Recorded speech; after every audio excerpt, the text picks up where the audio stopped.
아침에 오신 여러분을 진심으로 환영하고 축복합니다. 이 시간을 통해서 하늘의 열린 문을 통해서 천국을 경험하고 또 경험된 천국으로 오늘 하루를 천국의 소망, 천국의 기쁨, 또 천국의 능력으로 살아가는 은혜가 사랑하는 하늘문 가족들 가운데 임하기를 예수님의 이름으로 축복합니다.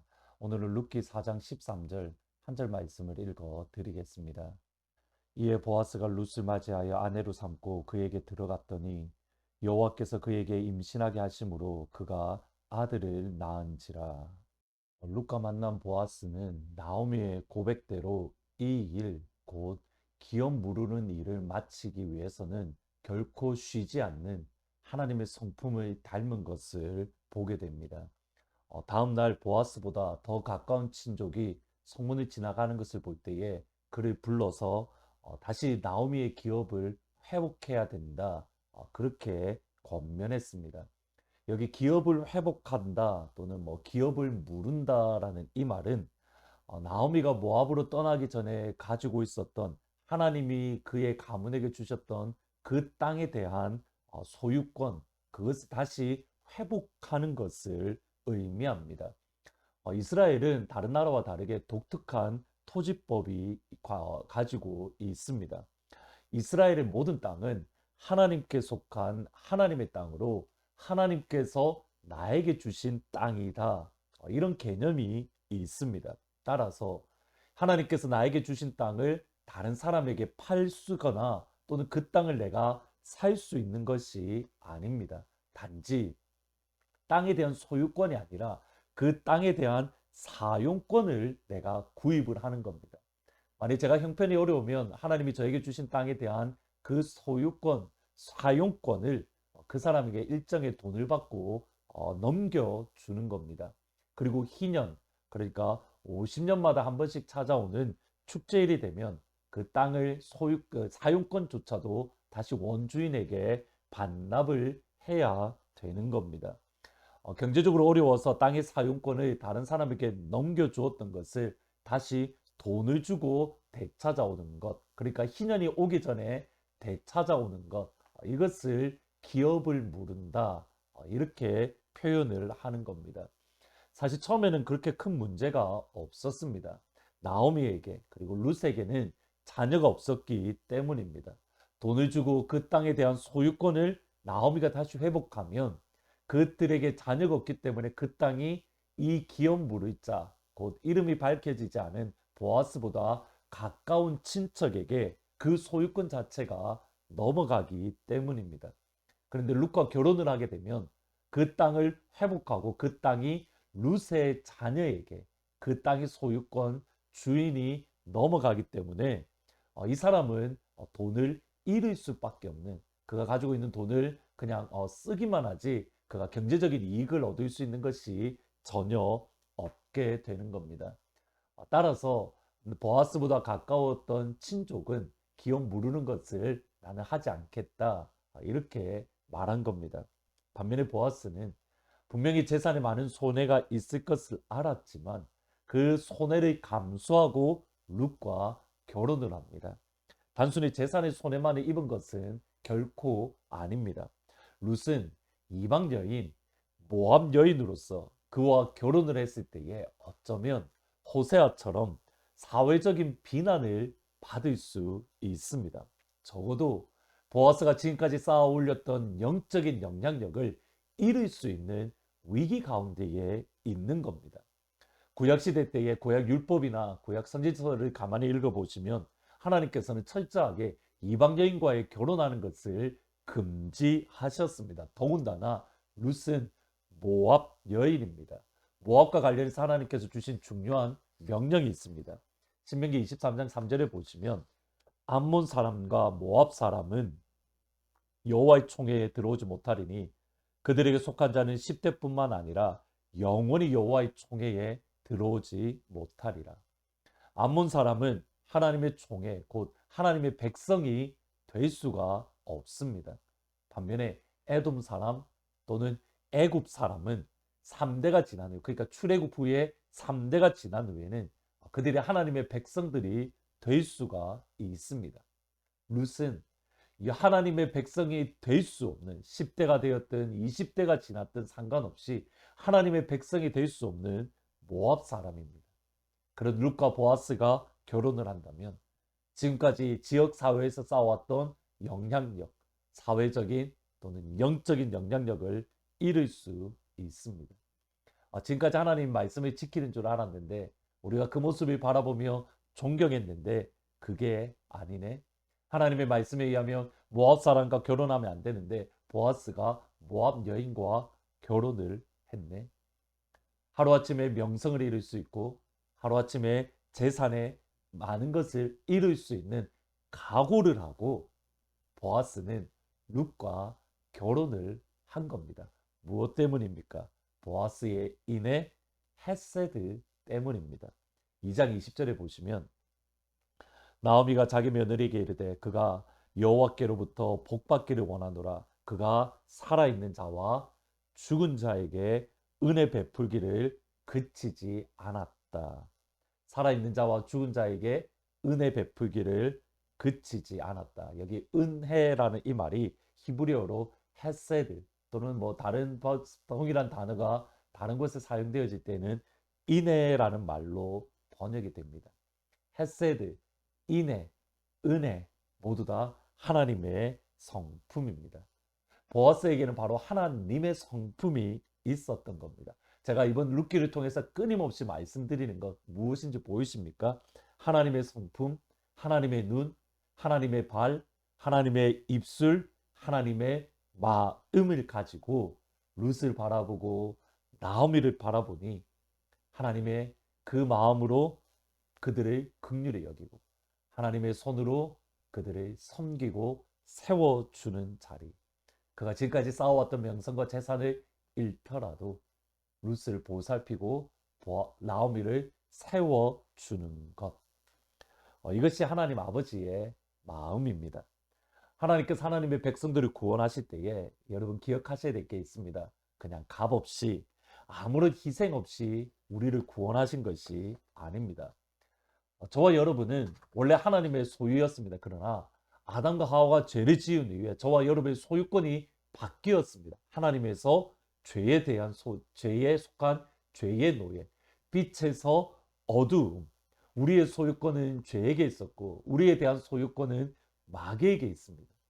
그 소유권을 하나님이 다시 찾아오실 때에 값을 지불하고 어둠과 죄에 속한 우리를 건지셔서 빛의 나라로 의의 나라로 우리를 구원해 주셨습니다. 그 값이 무엇입니까?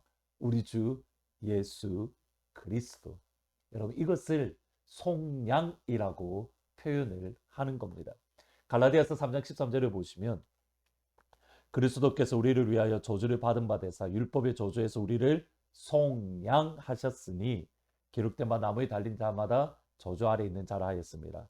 마가복음 10장 45절에 예수님이 하시는 말씀입니다. 인자가 온 것은 섬김을 받으려 함이 아니라 도리어 섬기려 하고 자기 목숨, 예수님의 목숨을 많은 사람들의 대속물, 속량으로 주려 함이라. 하나님이 우리를 자녀 삼으신 것, 하나님 우리를 구원하신 것, 하나님의 백성, 하나님의 소유로 삼으신 것은 그냥 값없이 주어진 것이 아니라는 겁니다. 맞습니다. 우리의 입장에서는 공짜입니다. 우리의 입장에서는 그어져 주신 겁니다.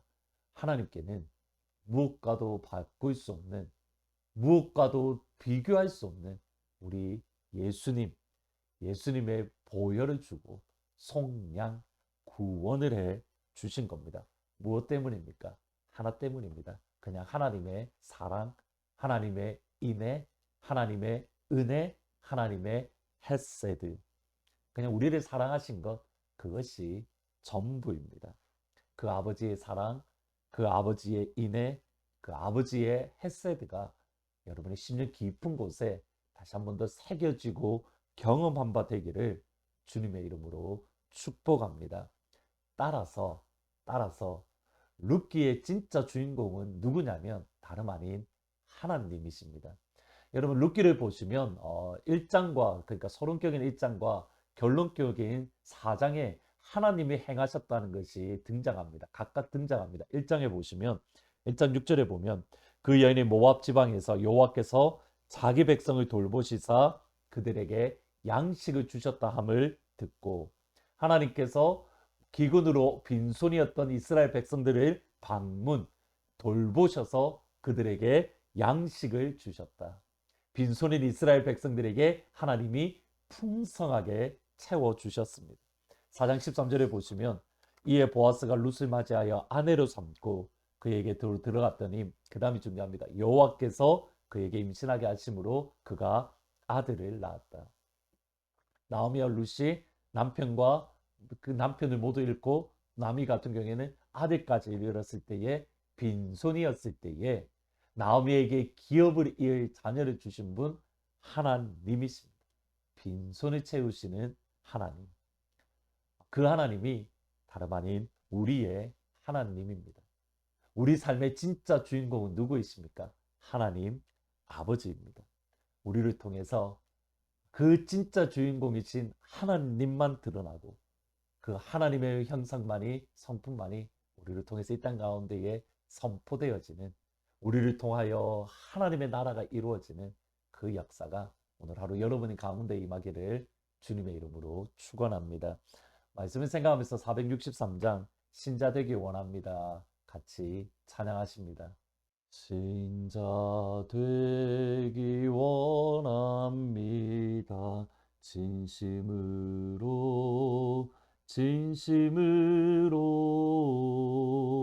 신자 되기 원합니다. 진심으로 예수 닮기 원합니다. 진심으로 예수 닮기 원합니다.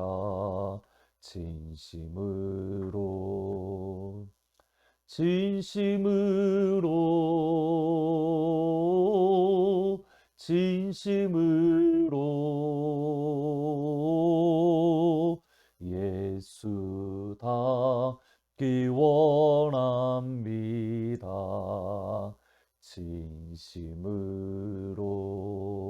진심으로 기도하시겠습니다. 아버지, 그렇습니다. 우리 삶의 진짜 주인공은 다름 아닌 하나님이심을 오늘 말씀을 통해서 저희들이 생각해 보았습니다. 우리가 하나님 빈손인 우리를 채우시는 분, 그분이 다름 아닌 우리의 영광의 아버지 하나님, 그분인 것을 우리가 고백을 하고 인정합니다.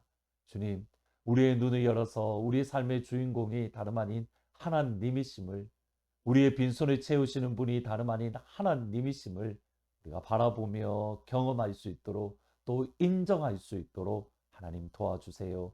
아버지의 헤세드, 아버지의 인애, 아버지의 은혜, 아버지의 사랑을 다시 한번 충만하게 경험할 수 있도록 도우시고 따라서 우리도 아버지처럼 아버지의 인애를 가지고 그 인애를 나누어 줄 수 있는 보아스 같은 믿음의 사람이 될 수 있도록 도와주세요. 예수님 이름으로 기도합니다. 아멘. 우리의 삶의 진짜 주인공은 하나님이십니다. 그 하나님의 인애, 하나님의 헤세드를 경험하고 우리도 그 하나님의 인애와 하나님의 헤세드를 나누어주는 그런 믿음의 사람이 될 수 있기를 주의 이름으로 축복합니다. 내일 주일 예배 때에 기쁜 얼굴로 다시 찾아뵙도록 하겠습니다.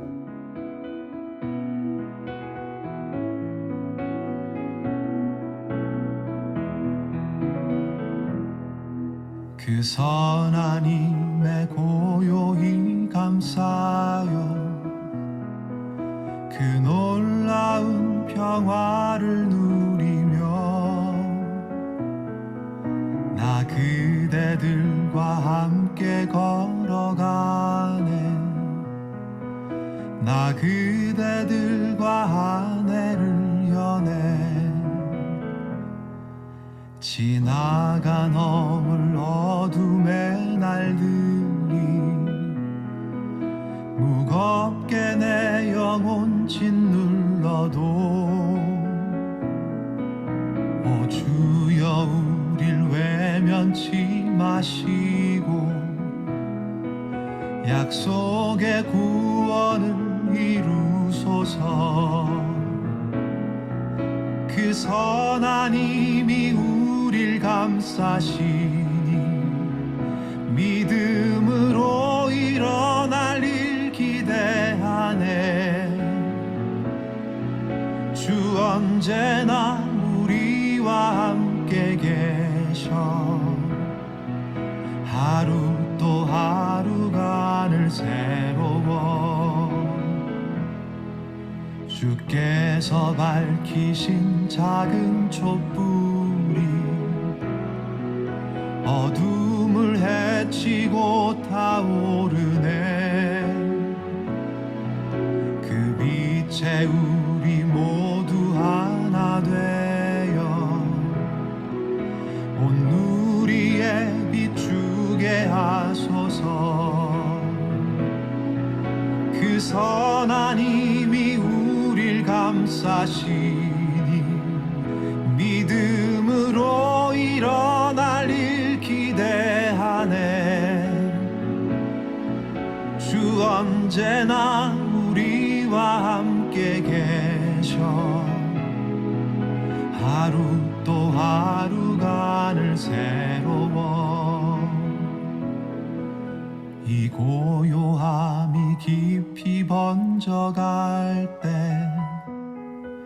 저 가슴 벅찬 노래 들리네. 다시 하나가 되게 이끄소서. 당신의 빛이 빛나는 이 밤. 그 선한 힘이 우릴 감싸시니 믿음으로 일어날 일 기대하네. 주 언제나 우리와 함께 계셔.